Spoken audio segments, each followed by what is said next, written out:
can guarantee you today 95% of people I work with, which is probably the most of the market tell, including bigger management companies, don't actually have this system. For me, I get to work with so many management companies, and I keep sharing these stories about how management companies don't have what I'm about to share you.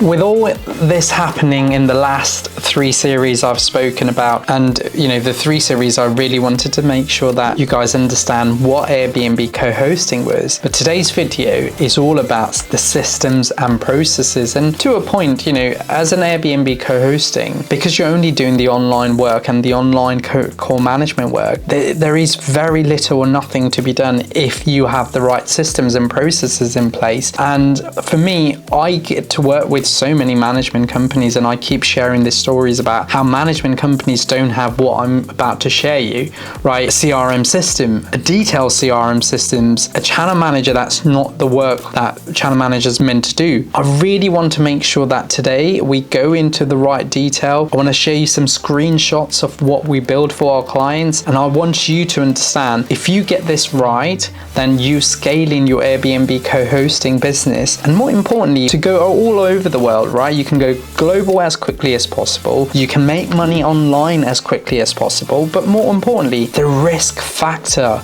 You're minimizing your risk factor heavily into this process. So guys, without further ado, welcome to another GrowYourBnb video. So for online Airbnb co-hosting, where much of the coordination and communication is conducted, that is pretty much it. But most importantly, if you think about it, the first thing I always say to my client is you've got to have a great sales and marketing plan. Why? Because the first goal is for you to go and scale your business, is to go and add more people into your business. So your mind currently should be focusing at how do I go and add more property owners? How do I speak to them? Where do I find them? Which again, in the last video, I completely went through step-by-step process, and I showed you exactly how to do it. So once you get the sales and marketing process right, it's then the stage 2 is to actually go and focus on building your in-house CRM system. Now for me, I want to quickly share you my screen, and I want to walk you through the process of it so that you understand exactly what happens and the process behind it. So now we've built different types of CRM systems for our client. However, I want to run through a quick video on one of the systems that we build, and for you've got to think about this exact same process. I can guarantee you today 95% of people I work with, which is probably the most of the market tell, including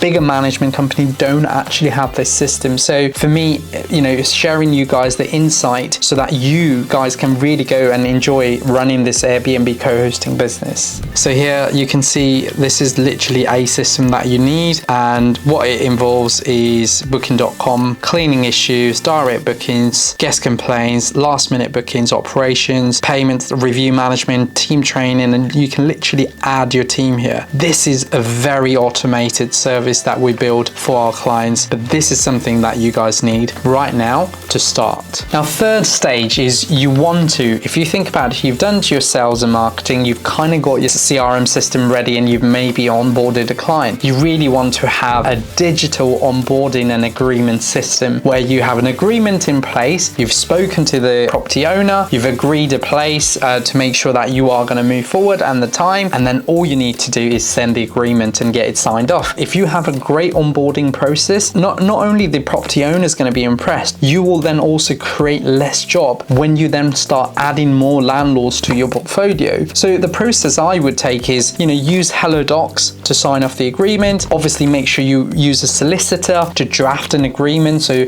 both parties understand exactly what's going through. But that process itself probably is a day job, and as soon as you do that, you never have to go back and implement it again. It's then more of an autopilot system. Now you've onboarded the landlord or the tired landlord who wants to work with you as Airbnb co-hosting. You need a good CRM system ready to go. Now, a CRM system as in a channel manager. This channel manager will connect all pretty much your Airbnb into a calendar. Potentially you're going to do direct booking, so you can even sync that option of speaking to the landlord and getting that direct booking into your calendar with the Airbnb calendar itself.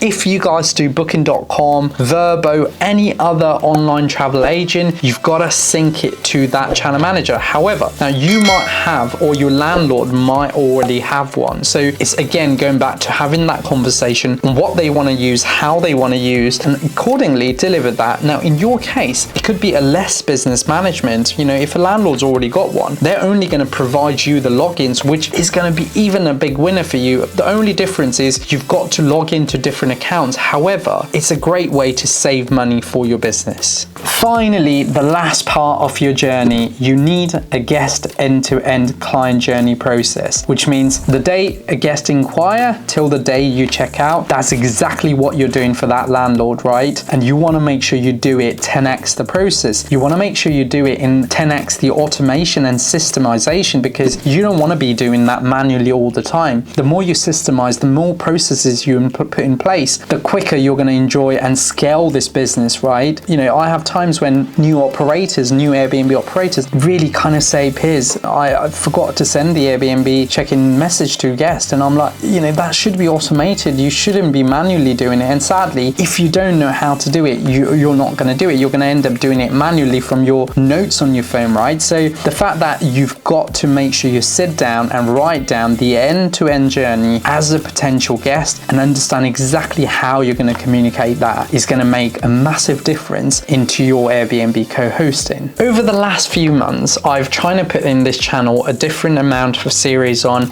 how to start service accommodation, or like a different whole completely rent-to-rent arbitrage business. I've done how to get direct bookings. Again, if you've watched these 4 videos on how to make money online and understood this process, especially around, you know, how to make sure that you're systemizing that business as well from making online perspective, I've done loads of other series. And you know what, I'd love you to go and check it out. Especially if you're new to this channel, please do me a favor, make sure you hit that subscribe button, because this year I'm going to make sure I bring the best content out for you guys. As always, I would love you to hear from you. We've got a WhatsApp that you can connect to me and the Grow Your BNB team. You've got a calendar link below so you can speak to me or one of our team as well. And look, we would love to work with you guys at some point. But for now, this 4 series have given you everything to start and understand the Airbnb co-hosting business in 2024.